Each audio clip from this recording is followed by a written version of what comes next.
the different ranges of which he went, the different spheres of religion versus spirituality versus philosophies, and every type, every possibility. When Elvis got involved with anything, he didn't do it in a small way. He did it in a very big way. Elvis wore a Jewish star with his cross and with his TCB, and but the Jewish star was like extra protection for him. He didn't want to miss out on heaven, due to a technicality. Someone would ask, how come you have the Star of David and the cross? And he'd say, for you to think. And that would stop you in your tracks, for you to think. And, that was something he liked to play mind games, with people. There's a book in his room of every possible religion.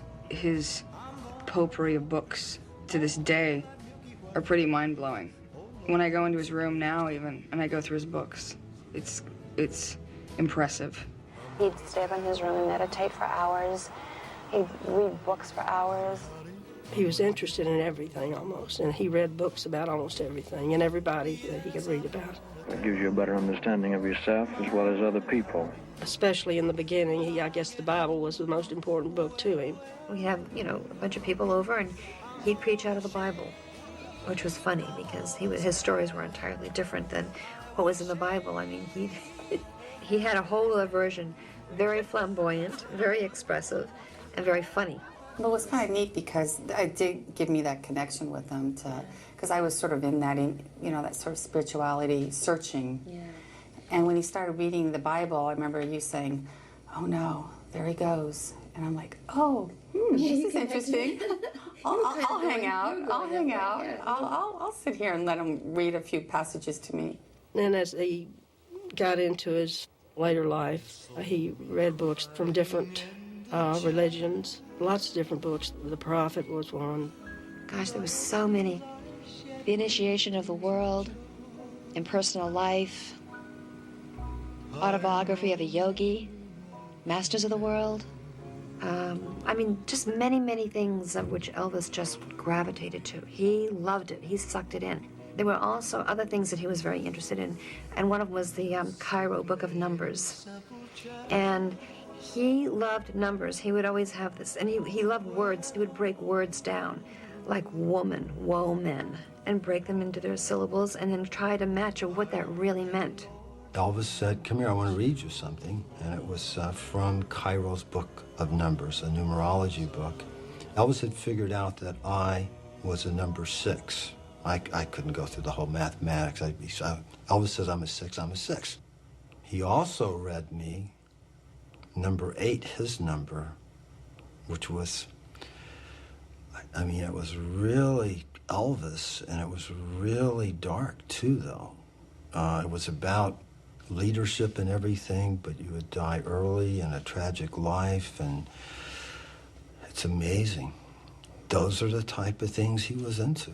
He had stacks next to his bed. He read all the time. He'd always adamantly underline everything and write quotes next to the underlinings. Like you'll see amen with an exclamation point, and it's in all of his books. He'd read something that he really liked. You'd see underlined, and he'd write all kinds of stuff next to it, and the whole page would be just full of writing. Something he agreed with or really related to or connected with somehow.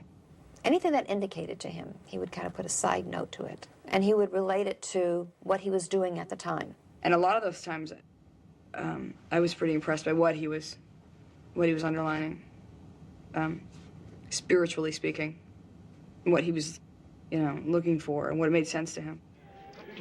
Somebody number, way in the middle of the air. Oh, Johnny, somebody number, way in the middle of the air.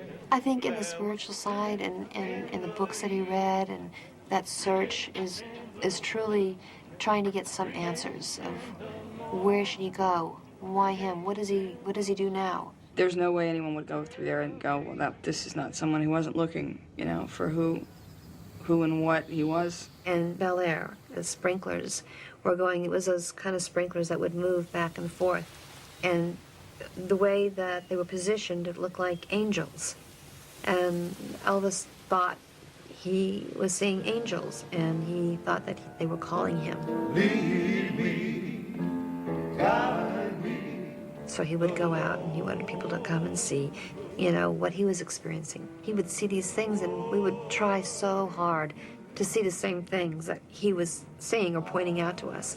It goes to show you his search for answers of some meaning to something. I don't feel he had or felt he had the support or backing or the understanding of who he was. Lead me, oh Lord, won't you lead me?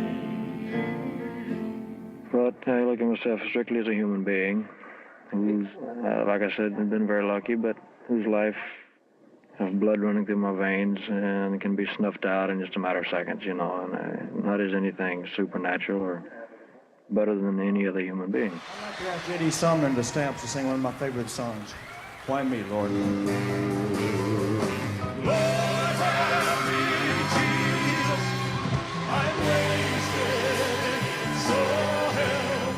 He always had questions about why him?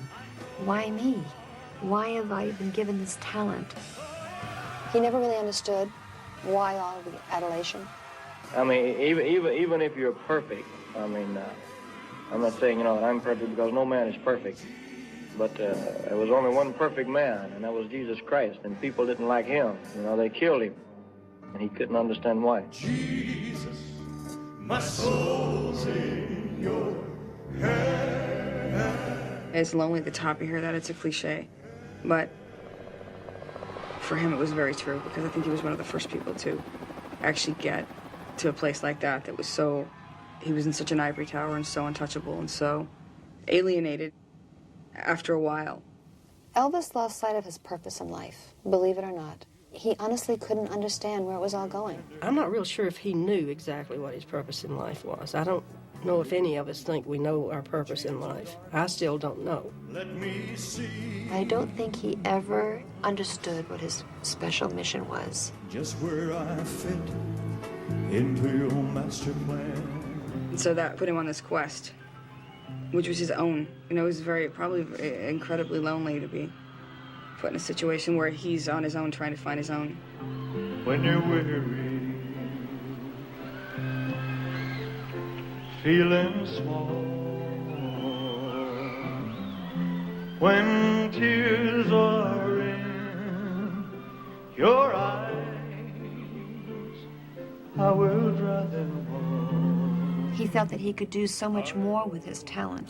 When he saw all the people that he had coming to his concerts, and he knew that he touched them, but he never really knew what he was to do with it. And friends just can't. What did God want you to use this for? He had so many people as his following that he felt that what could he give back that was of importance, that could be heard, that could somehow help. Oh, like a bridge over troubled water. And I do believe that he thought at one time that it was to be a preacher. People, let me tell you about a kingdom coming. No, I'm saved. I'm saved. Well, I can preach until you're deaf and dumb. He preached to us.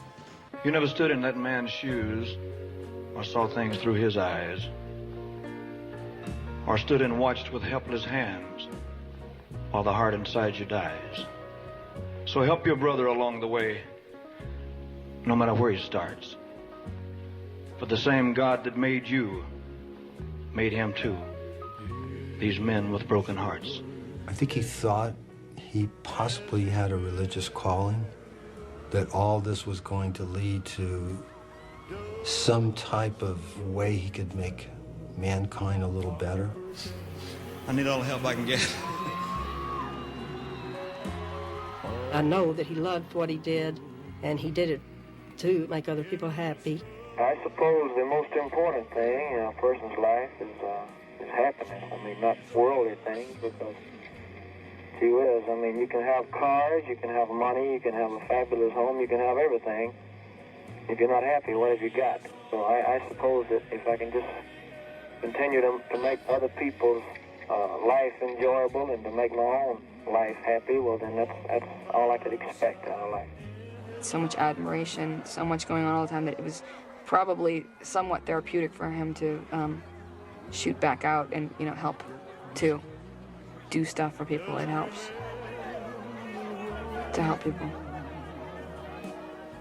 I believe my own thing, just from knowing him, is that his spirit came through in the music, and so that's kind of what permeated whatever he did, and it would touch other spirits, and it's sort of on a different level.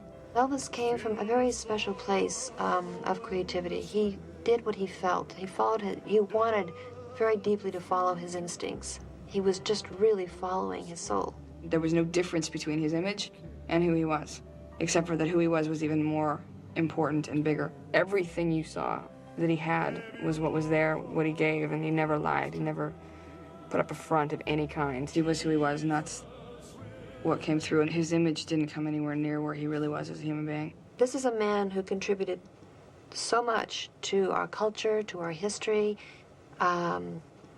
to his audience. He only wanted to do good work.